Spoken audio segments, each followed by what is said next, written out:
do whiteface, then why can't I do blackface? If he can paint himself white as a joke, then why can't I paint myself black as a joke? Hold up.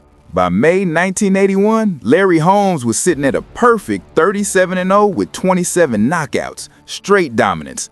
He held the WBC heavyweight title, the Ring Magazine belt, and was the lineal heavyweight king. In simple terms, he was the heavyweight division, and he'd been carrying that crown since 1980.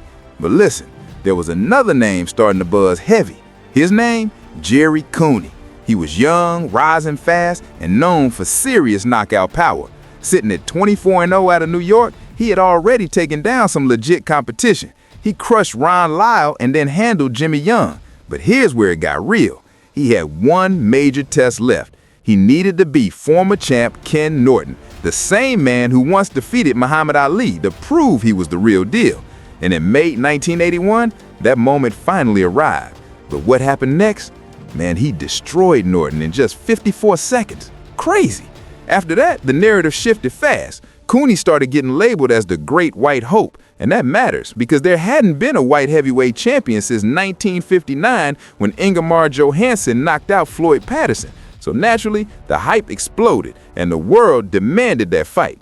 And sure enough, it went down in 1982. The date? Friday, June 11th, 1982 at Caesars Palace in Las Vegas. But before a single punch was thrown, something wild happened. Breaking decades of boxing tradition, the champion was introduced before the challenger. Listen to this. That had never happened before in heavyweight history. That moment alone felt like pure disrespect toward Larry Holmes. And it didn't stop there. They were both paid the same for the fight, which Holmes' camp saw as another sign of something deeper going on. But at the end of the day, we all know how it played out. Holmes stopped Cooney in the 13th round. Now, I know what you're thinking. What does this have to do with Druski? Hold up, stay with me. Just like Larry Holmes back then, Druski is in his absolute prime right now. He's the undisputed king of internet comedy. Nobody's touching him. There's Druski, and then there's everybody else.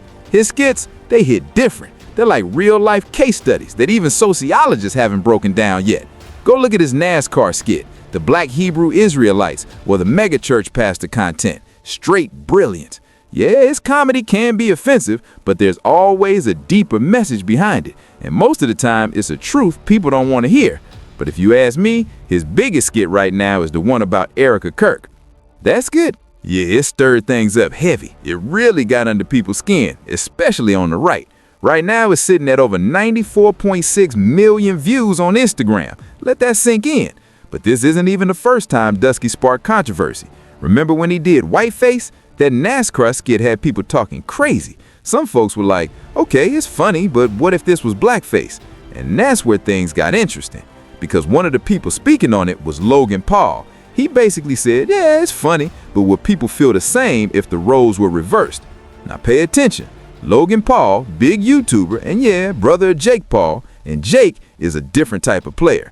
He knows how to chase the bag from every angle. Whether it's YouTube, boxing, or business, he's tapped in and getting money. And honestly, he doesn't seem like someone who cares enough to be pressed about Druski's content. But here's the twist. Druski is so big, so influential, and so locked in culturally that most people won't even dare challenge him. But listen, there's always somebody ready to step up and try to play that great white hope role against Druski. Hold up. So now the play is this. Jake Paul is trying to pull a move straight out of history, just like Jerry Cooney did back in the day. The idea? Step in as the white challenger and take a shot at putting Druski in check. And listen, this isn't new. This type of storyline has played out before, especially in sports. You had Jack Johnson back in 1908 holding the heavyweight crown, and then James J. Jeffries came out of retirement trying to reclaim it. And let's be real, that didn't end well for him either. He got handled. But here's what makes this situation kind of wild. At least Jeffries and Cooney were actual boxers stepping into their lane. And yeah, technically, Jake Paul is a boxer too, but hold up, ain't Druski a comedian? So now I'm sitting here thinking, what lane are we even in right now? Because if we're being honest, I'm not even sure what Jake fully identifies as anymore. Boxer, entertainer, or something in between. But comedian? I don't know about that one.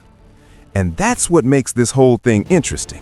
Druski has reached a level where he's shaken the room so much that now you've got people from completely different industries stepping into comedy just to respond.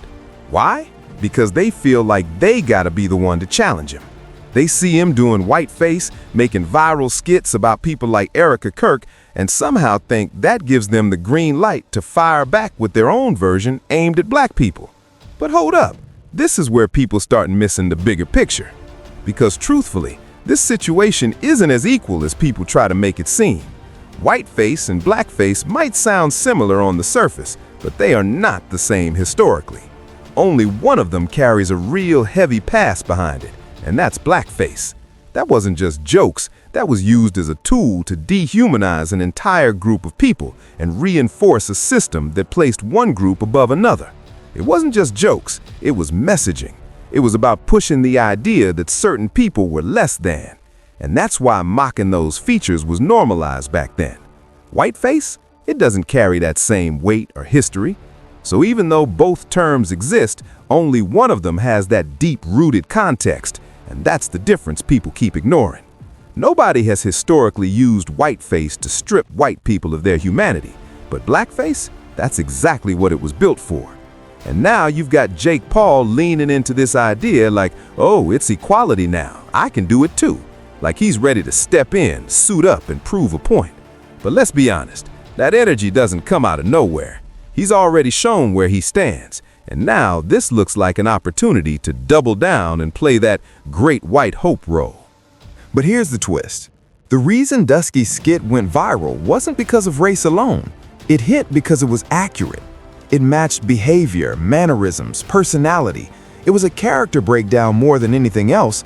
The same way he mimics other groups, whether it's Hebrew Israelites or megachurch pastors, it's about observation, not just identity. That's his lane. And let's keep it real. Druski's whole brand is built on being offensive on purpose. That's the formula. Every skit, he's taking shots at some group or idea, and people rock with it because it's funny first. That's the golden rule of edgy comedy. If it's not funnier than it is offensive, it doesn't land. And that's where the real issue comes in with Jake Paul or even Logan Paul. Because the question isn't, can you do it? It's, can you do it well enough? Let me ask you this. When Druski was joking about black Hebrew Israelites or roasting megachurch pastors, were y'all this upset? Probably not. So now the outrage feels selective. And that leads into a bigger play happening online right now. There's this growing narrative that if someone like Jake Paul crosses that line, he'll get canceled instantly. But listen, I don't fully buy that. If anything, that move might actually boost him. Let's be real. Controversy equals attention, and attention equals money.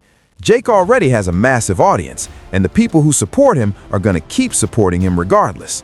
In fact, this could even bring him more backing from certain groups who see this as him taking a stand. That's how the internet works now.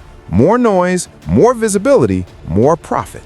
And we've already seen this pattern play out with other figures building entire platforms and income streams off controversy and alignment with certain audiences. So from a strategy standpoint, Jake knows exactly what he's doing.